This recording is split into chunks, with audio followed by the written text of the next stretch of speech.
And with Goodfellas, it was I don't have nowhere to go with that point. I was literally just talking and letting words come out of my mouth. I kind of wish I kept going to see what was gonna happen, Oh but I had to jump my ship. god. Abort, abort. Just I don't know, say something about Ray Liotta.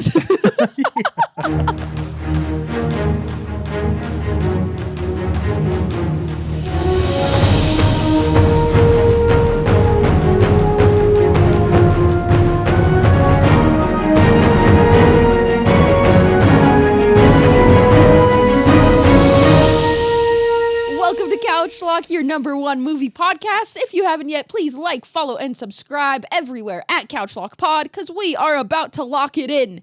Now, it's a tale as old as crime. Mobsters have been taking over the big screen since movies could actually be shown. And it's no surprise that these films still seem to capture the attention of viewers even today. In today's episode, Mike and I are going to break down the top mobster films and really why they've impacted our hearts for literally 100 years. So, to get things started here, Mike, what is it about mob films that really just seems to be the 1-2 sucker punch, you know? Yeah, absolutely. I think it really, when I was thinking about this, it came down to one word for me, and that word is Uh-huh. contrast. These films live Oh. in contrast of each other. There's brotherly love turned violent, love turns into abuse, having no power turns into having all the power. Either way, you're still unhappy, the rich and the poor. Mhm. There's contrast just smeared all over these films, and it makes it so interesting to see all of these characters interact with each other and go through these stories that often last over years rather than stories that last over a couple weeks or a couple days. The stories Yeah, being told is a lifetime of relationships and friendships building up and totally. then crumbling back down. Yeah, it's kind of like a running theme throughout a lot of these different tellings of different mobsters. It's like the peaks and valleys of life in an Right. extreme view. And you're right, it does sometimes take decades to tell these stories. And in the end, it's like this really like fine interweaving of lots of different characters that really make these intricate stories fun to watch, even if in the end it's kind of the same story being told over and over again, right? Totally. I mean, it definitely could be for sure. I always really appreciate in these films like the gritty like drama of it all, like uh for example, The Sopranos, not to like drop a bomb right off the bat here, but like The Sopranos do such a fantastic job of telling these stories, like once again we were saying over a super big scope of time. hmm uh and you really start to fall in love with all of them and feel for them, and you root for them, and then you're angry with them at other times. Yeah, The Sopranos I think is probably the best at that, because these other movies are just a few hours long, whereas The Yeah. Sopranos lasted for 6 seasons. Yeah, you spend so long with Tony and the gang and the family, and you start to love all of them, but then you see them do these horrific things that is unforgivable, and you're still forced to sit there with them in their darkest moments and try to get Oh along my with them, and gosh. you're still supposed to love them, but it's so hard to Hmm. because they're murdering people with their bare hands or killing their best friend. It's crazy. Yeah, exactly. And like Carmela and Tony have like this very interesting relationship where Tony is like in his eyes trying to be like this breadwinner for his family, like he's a like great husband because he provides so much for them, but in the eyes of Carmela he's a horrible husband because he's not there emotionally for her, he's not there physically for her most of the time Right. like he feels he is. And on top of all of that, he's a horrible womanizer. You know, he's out there Yeah. sleeping with women if they have legs or not, and they're that he doesn't care. He doesn't care about the emotional impact this has on Carmela, even though he still views himself as like this fantastic husband, right? Yeah, totally. The family dynamic of the mobsters is always really interesting because when you get to the point of being a made man, which means you are officially part of the mafia family, whichever one it is, You take a Mm-hmm. blood oath that you take your mafia family over your real family. And that makes it so often these guys are distant from their wives, distant from their kids. It's more of an afterthought. The Right. mafia life, the life of crime is the main focus for them. Mm-hmm. Well, and also like a lot of these stories will depict like family members um in real life also being in the same mafia with each other Hmm. and how that impacts their relationship as well. Like uh Michael Imperioli's character, Christopher, Oh, is yeah. the nephew of Tony, and there's plenty of times where Tony kind of lets him off the hook, more or less, Right. because he's his nephew. But also, in the end, when it comes down to it, Christopher dies in Tony's hands because he realizes that Christopher is a um what's the word? He realizes Christopher is a burden to the business. Oh, yeah. Part of killing him is that he realizes he's always going to be a druggie and he's never going to get over that and he's always going to be a burden to him. Well, and that's the interesting thing as far as Christopher's character goes, because he tries to be sober and he doesn't get any support from who is supposed to be his family, but they don't Right. support him in him getting sober. They tell him to drink and take a load off and stop being so uptight about everything. So he Yeah. tries, and almost because of Tony, he fails, and then because of that, Tony kills him. It's insane. It's just the having that family dynamic within this mobster setting, it really makes it like super dramatic, and the storytelling within it can be really fantastic. Um do you think, had the show continued, do you think Tony Soprano's son would have followed in his footsteps?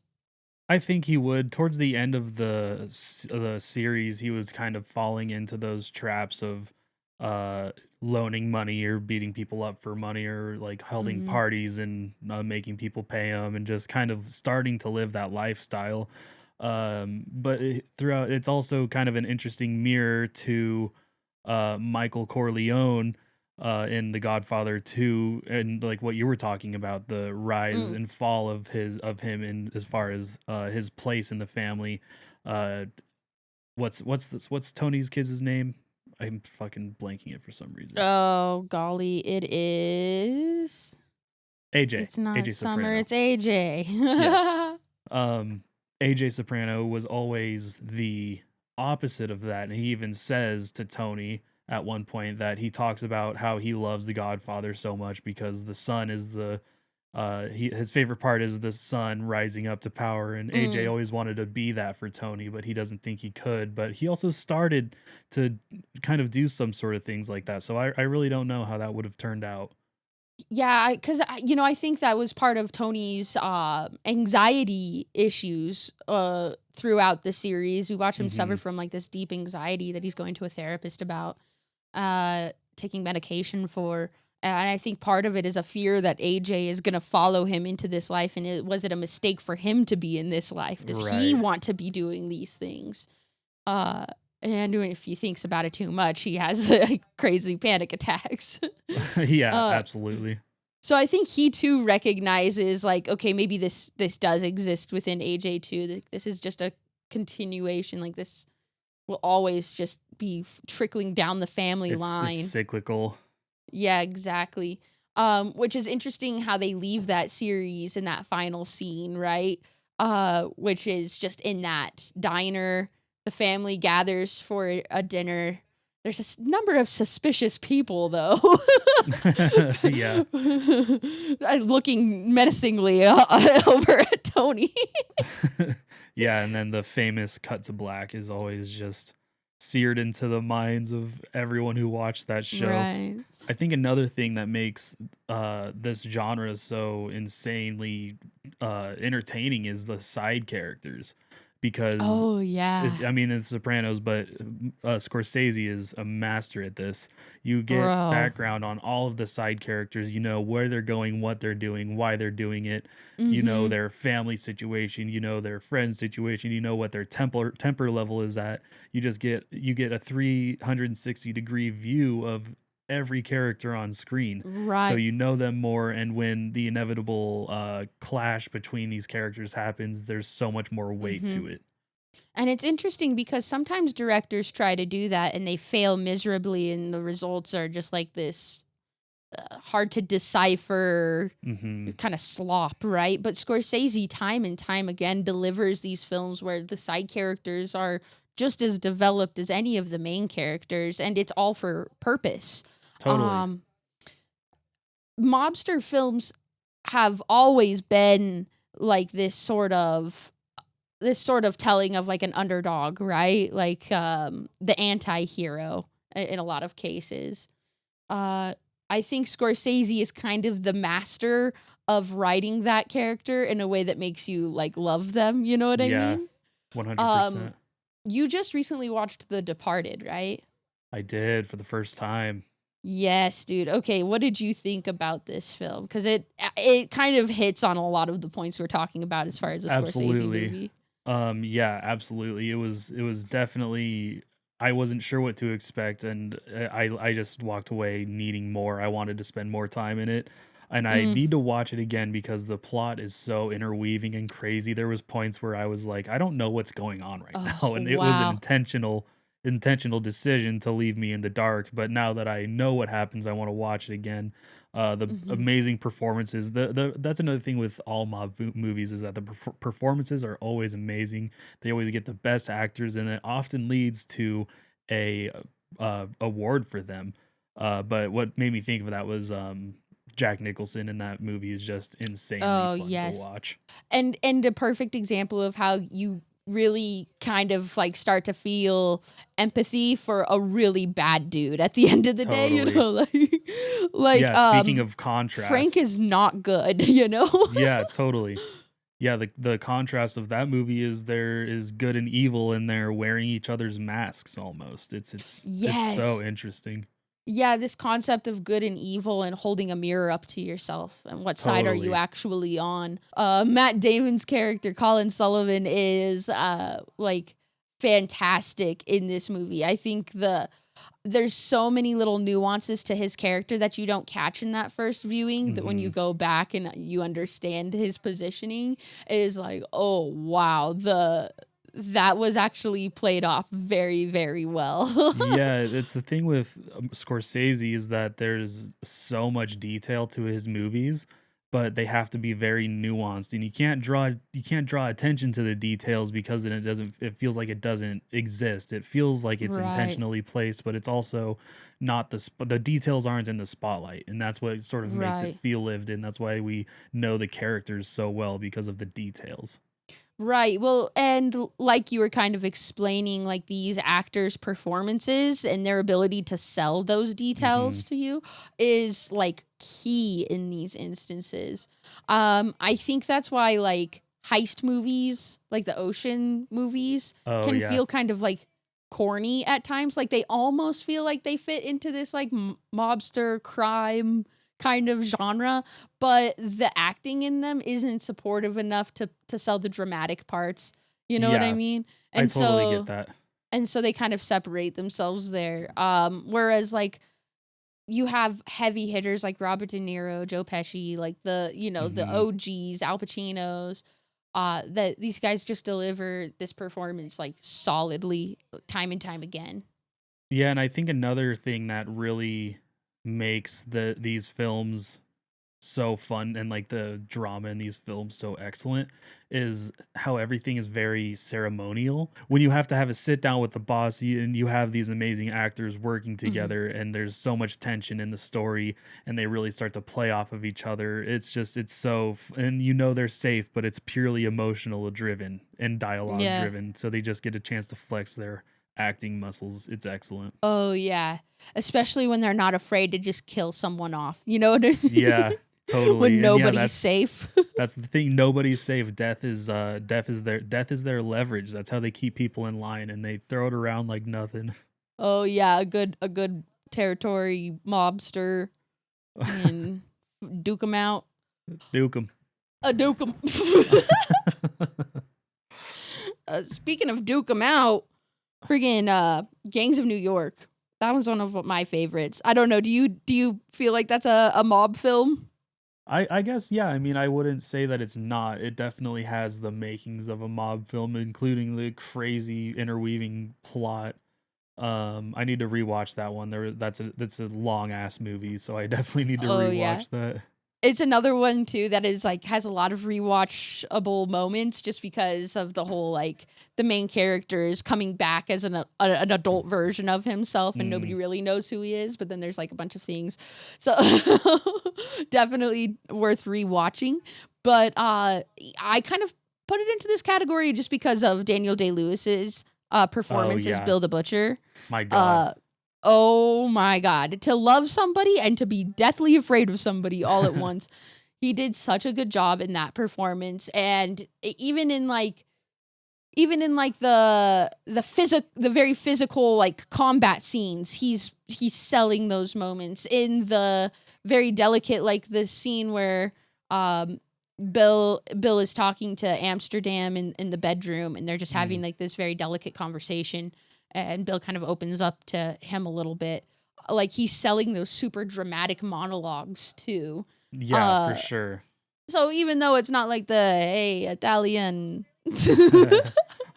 like like even though it's not like that typical, Italian Irish mobster or whatever story, it still has like that same kind of like thematic value.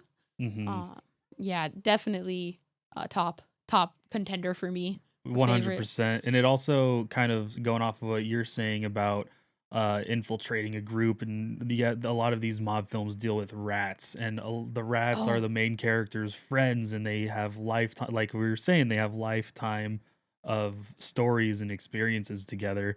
And then yeah. what really comes to mind is Pussy from The Sopranos I was gonna say, turning do you and have a being the favorite rat. rat? Yeah, I mean, that's got Is to be it. it's got to be Pussy, It's right? gotta be Big Pussy, yeah, for sure. Because you see how it affects Tony, and Tony doesn't want to kill him, but he needs to, Oh just for man. so many reasons. But Well, yeah, and that one was definitely the hardest. we watch it's like watching a car crash in slow motion because we're watching Pussy just like divulge this information and it is actively ratting out the gang Yeah, for like what like 2 seasons pretty much, right? yeah, yeah. So it's like slow coming. When it hmm finally happens, it's just like, oh my gosh, dude, like, why did you do this? We know about his family at that point. Yeah, Like you said, Tony, this is Tony's best friend. They came up in the gang together. Like, well, he was no Pussy was already in the gang when Tony was a young guy, right? yeah. I think so. Yeah, So it's like, gosh, yeah. There's so it's much. just hard. It's hard. There's so much history there, and Mm-hmm. there's the relationship. You could feel it through the screen almost. It's insane to Oh see yeah. friends turn on each other like that, kind of like in Casino. Casino comes to mind with this sort of Oh friends turning against each other because they end in trying to kill one another. And the contrast of friendship to going to wanting to kill each other, it's always there. mm-hmm. Um, and I think these stories are often cautionary tales of what your lust for money and power will get you ultimately. No, actually, Nicholas Pel Nicholas Pel Ugh. Martin Scorsese worked with a guy named Nicholas Pileggi on the script for this film, and he is very involved in everything that happened here. In I fucking you know what? Never mind. You know what? Fucking never mind. I can't get this out. Scrap. I'm just gonna cut it anyways. I think that should be our clip. It's a top contender at this point. um, Um, yeah, no, fucking Casino's a great movie. I love all of Robert De Niro's outfits in that film. He wears a bunch of them, bunch of yeah, different he had colors. he had like a record-breaking amount of suits that he wore, and I'm sure all of Yeah, them were top dollar, crazy expensive suits. but the best one is the salmon suit that he gets blown up in at the at the Oh start, yeah, yeah. at the fart of the film, right from the very fart. Right from the very first fart. Yeah. I just like that color. It like contrasted well because it's a very happy color, and then all of a sudden it's like explosion. You're right, yeah. The very obvious dummy like kind of like tumbles across. Another thing these films depict so honestly is abuse.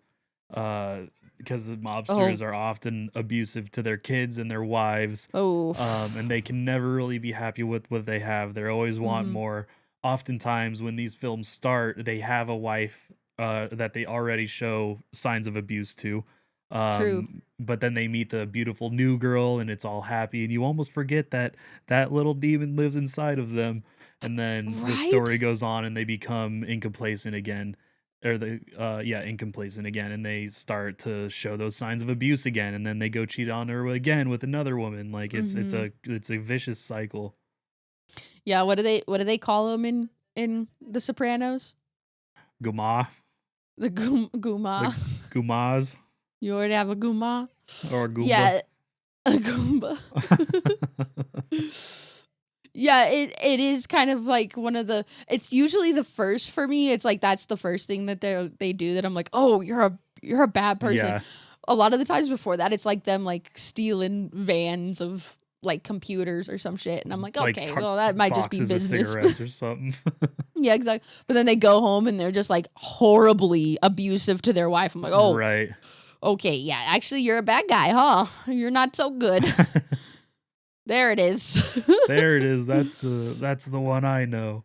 But it's kind of important to remember because at the beginning of all of this, when mobsters were first being depicted in film, they were being depicted as the heroes. It was cool to be a Yeah, mobster, right? yeah, that's very true.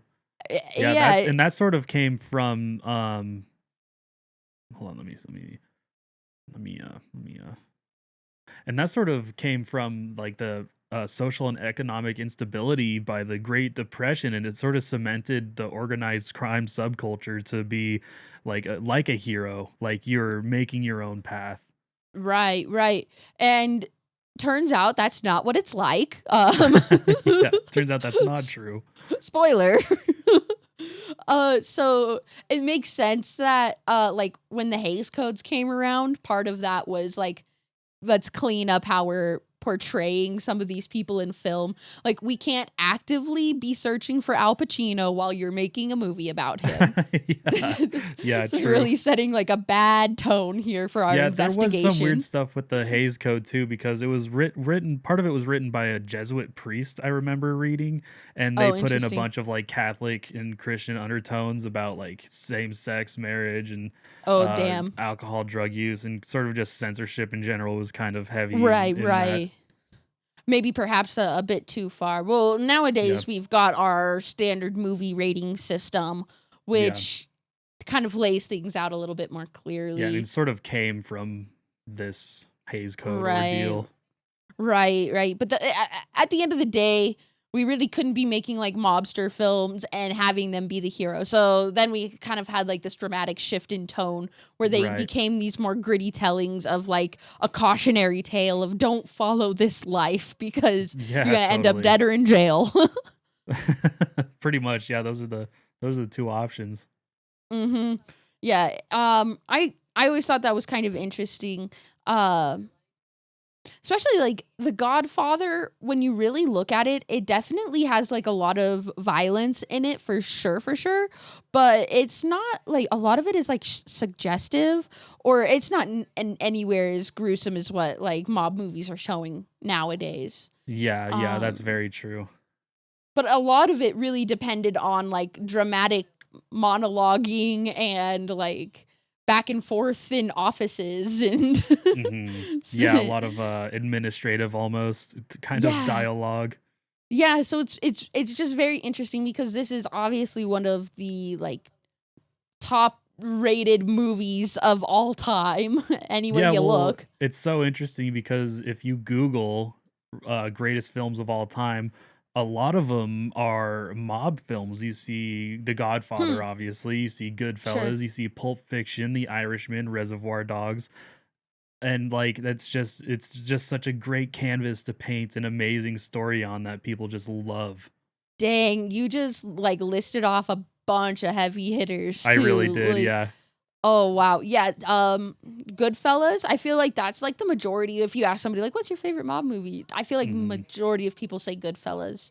Uh and for good reason. That movie has like a bunch of crazy cool things and a lot of like the Copacabana shot, how it's all like one continuous shot Yeah, like that. Like that was like revolutionary. absolutely. Yeah, a lot of these movies really start their own sort of revolution in a way. And with Goodfellas, it was I don't have nowhere to go with that point. I was literally just talking and letting words come out of my mouth. I kind of wish I kept going to see what was going to happen, Oh but I had to jump my ship. god. Abort, abort. Just I don't know, say something about Ray Liotta.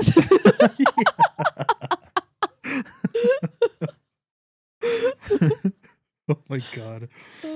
Um, yeah, Goodfellas is the goat. Everyone loves Goodfellas, and it's so fun to watch his rise and fall. Like, and the difference in filmmaking Oh. styles when in the beginning they have that long, very Mhm. long one take, and things are a bit calm, and then towards the end when you're with Ray Liotta's character as he's drugged out and the shots are a lot Oh quicker and time yeah. moves a lot faster. You're really in his head as far as that movie goes. It's awesome to Oh watch. man. And you were like up on the edge of your seat trying to figure out what's going to happen in the Yeah. end of this movie. I was not expecting him to rat, honestly. I I Yeah. could I could sense it coming, but I was like, "No. Yeah, No, he was Ray." he was pretty much either I rat or I die. Like that's the Pretty only much thing I can do here. pretty much it came down to it. Hey, Yeah. but sometimes that's how it goes. Ray Liotta, have you seen what he was in Cocaine Bear? Oh Post yeah. what is it called? Po- Posthumorous? oh Post yes. I have not seen either of those. I heard Cocaine Bear was good. Cocaine Bear. I haven't seen Cocaine Bear yet either, but I really want to. I think we should review it together. Yeah, I'd be down with that. That'd be fun. That'd be fun, right? And Ray Liotta, though, man, that's a bummer. I wish he could have been in just like at least one more film with Joe Pesci and Robert De Niro. Yeah, 100%. Wouldn't Yeah, that have been just epic? the triple threat there for sure. And I would also consider to jump topics a little bit here. I would consider Scarface a mob film even though it's a little more unconventional. It's like a drug flick. Bro, Because Scarface is totally a mob film. you have that rise to power working your way up to be the huge drug kingpin and then just going he in Mm-hmm. his mind he went out on top.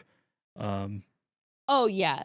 And Tony Montana is such an iconic Hollywood mhm, character. Like everybody knows, say hello to my little friend. right. Everybody knows that, you Yeah, know? it's kind of like here's Johnny. Like those are the big Mhm. two. 100%. And just like the whole telling of that story, the tone of it, the graphic nature of it, Mhm. the violence, the drug use, uh also though the dramatic storytelling, the way that events just kind of like escalate, escalate, escalate, Yeah, escalate. the slow build up. Exactly. It's just so within this niche. Yeah, that 100% counts as a mob movie, if not one Mhm. of the top mob movies of all time Right. for me. Yeah, 100%. Um yeah, Al Pacino just crushing the game. Yeah, speaking of Um amazing actors. yeah, 100%. Like if you could cast like your dream lineup, mob movie lineup, top 4. You're putting your own gang Damn. together. Who you getting? Up top, tippy top has got to be Bob, Robert De Niro, my boy Bob. Bobby um Bobby Dollars.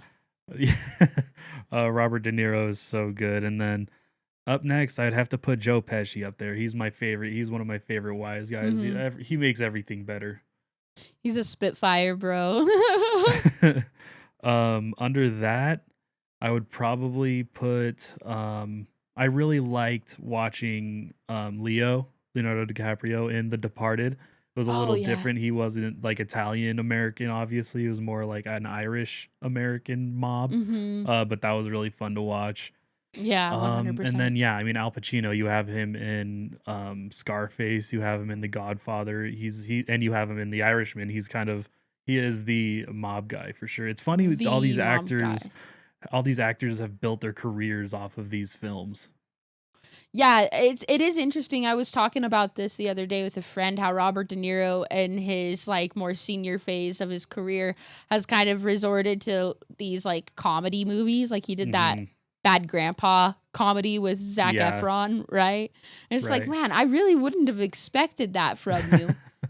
But then I was thinking too, well, Joe Pesci was in Home Alone, Yeah, right? and My Cousin So Vinny. yeah, in My Cousin Vinny, yeah, Yeah. exactly. So it's not like these guys lack range or depth to their acting. They can go out and do very comedic things as well. Yeah. Um, or wasn't Robert De Niro also in like Meet the Fockers? Yes, yeah. But then Right? both of those guys also turned around and did The Irishman, and they were kind of reunited, which was really fun to watch. And just fucking nailed it. The Nailed Irishman it. is so long, but I had no problem sitting through it back to back. Like that Yeah. movie was so good. It is so good. What did you think of the de-aging? I thought it was interesting. It'll be fun to see how that goes in the future, but that was sort of an experimental Mhm. thing, I feel like at the time, because at that Yeah. point we had The Irishman and then Rogue One sort of did some similar things, and I feel like that might have been around the same time-ish, if I'm not mistaken, which I might be. I'm gonna actually look that up really quick. Yeah, I think it was because The Irishman was 2019. Oh, really? Okay. The Irishman was 2019. I don't know when Rogue One came out though. I'm trying to think. 2016. So it was sort of in this similar time window. I remember Yeah, when the but it de-aging thing came out for The Irishman, Rogue One was definitely in the conversation because that did it yeah. previously. Well, yeah, because Rogue One just did like really quick close up shots on like a de-aged Princess Leia Mhm. and General Tarkin, right? Whereas the Irishman is doing like full action shots, full Yeah. body. Like the technology, you can see a leap there. But even like moving forward to more current times, like what they did with Luke Skywalker in The Mandalorian, Oh, yeah, very true.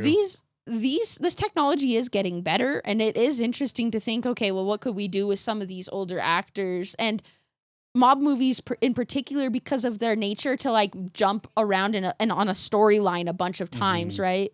Like the Godfather 2, we're watching Michael as the Godfather part of the time, but then the other part of the time we're watching a young Vito move up as well, and it's Right. bouncing around through these different storylines.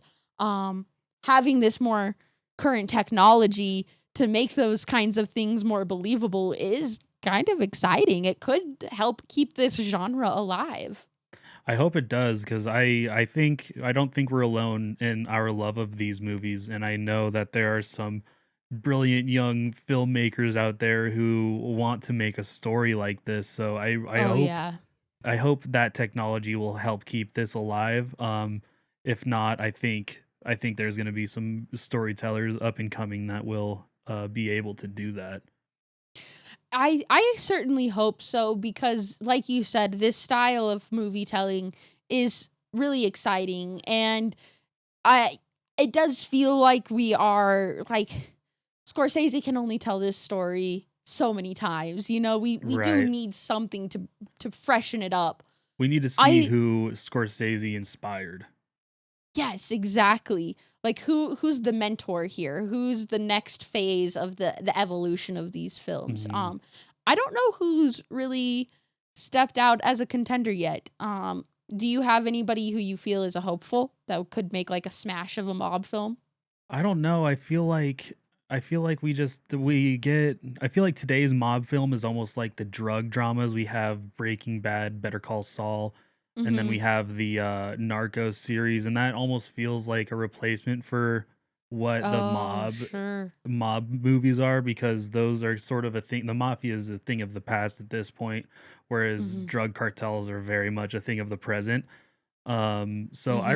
I don't know. I would be interested to see whoever take a crack at it, if I'm being honest. Todd Phillips, I think, with Oh, I his was going to Joker say Todd movies, I Phillips. think he did War Dogs too, which was sort of in that Yes, same vein, I feel a like. I could little. think he would nail a straight up mobster movie. Oh my gosh, with, like, that same, like, cinematography of Joker, just, like, Mhm. drop us into New York City mob film. That would be sick, bro. I Yeah, really that would think be sick. that's so wild. I was gonna say Todd Phillips as well, dude. That's Yeah, crazy. I think that would probably be my number one pick. What about hmm actors? Are there actors you'd want to see? you mentioned a bunch of different TV series that are kind of like lifting up this genre right now. Hmm.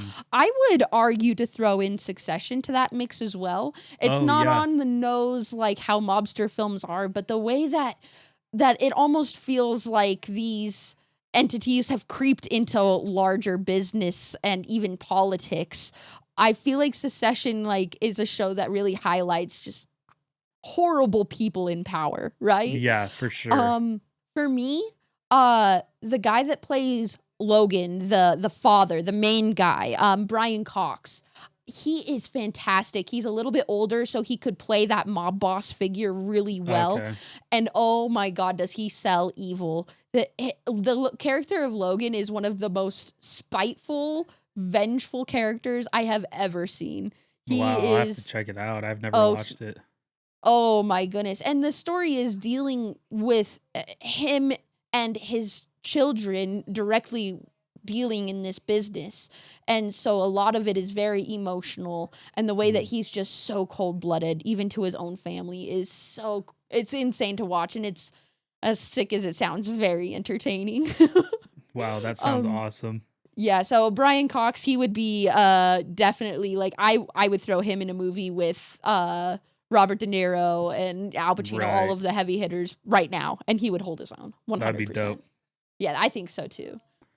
Okay, Mike, so just to kind of wrap things up here, if you could recommend one mob movie to somebody who is just trying to break into the genre and you want to give them the cream of the crop, Just what are you one? recommending? Just the one movie that's going to get them hooked on this.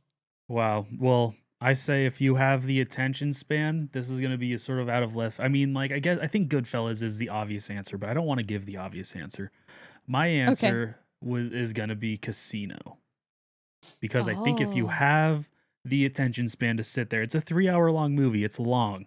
But if you can sit there and watch and pay attention to the story, and if you have an appreciation for cinematography, color grading, Mm. costume, I think if you have an appreciation for film in that way, Casino, you are gonna love Casino. It's very violent. It's very complicated. It's very layered, and it's so good. It's one of Scorsese's best, in my opinion. I Oh would definitely yeah. recommend Casino. Oh, and Casino leaves you wanting more, you know? Yeah, It by leaves you far. wanting more. Oh, that's a great recommendation. Right on, man. I agree completely. Casino. Oh, do you? I mean, I could go Goodfellas. There's a lot of different Right. ways to go, but Casino is a fantastic option. I have no reason to argue that. Yeah. If you if you start with Casino, then like everything else is just a big plus. That was good. That was a big old bada bing, you know? That was a big old bada bing. And with that, we are bada done. So Oh, thank you so much for watching. We have been Couchlock, the movie podcast. If you liked, please follow us everywhere at Couchlock Pod. Thank you for keeping it locked. bye.